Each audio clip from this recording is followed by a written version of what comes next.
সবাইকে নমস্কার। আমি আবারও বলছি যে 2 টাকা কম খরচা করেন বা 2 টাকা বেশি খরচা করেন, কিন্তু অবশ্যই অরিজিনাল ভ্যারাইটির গাছ কিনবেন। এটি দেখুন ভিয়েতনাম মাল্টা মৌসুম্বি।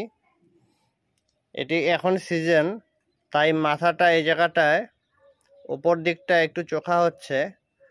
যখন আনসিজন হবে, শীতের শেষে একবার হবে, তখন জিনিসটা গোল হবে। এটি এখনও কচি আছে, সাইজ এত বড় হবে। যখন এত বড় হবে তখন সবুজ অবস্থাতেই একে ওঠাতে হয়।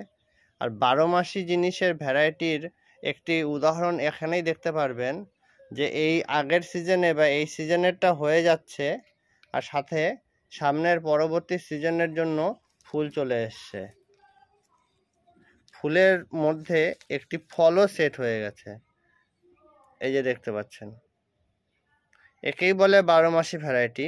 যখন আপনি একটি ফল খাবেন তখন পাশাপাশি পরের সিজনের জন্য আরেকটি ফল আপনি রেডি পাবেন। সবাইকে ধন্যবাদ ভিডিওটি দেখার জন্য।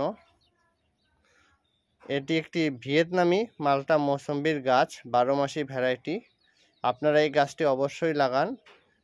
ফলটি এক ধরনের লেবু জাতীয় ফল, দেখতেই পাচ্ছেন, এবং খুব মিষ্টি এবং খুব সুন্দর স্বাদ। 12 মাসি ভ্যারাইটি অরিজিনাল গাছ অবশ্যই লাগাবেন, তাতে 2 পয়সা বেশি লাগুক। সবাইকে ধন্যবাদ।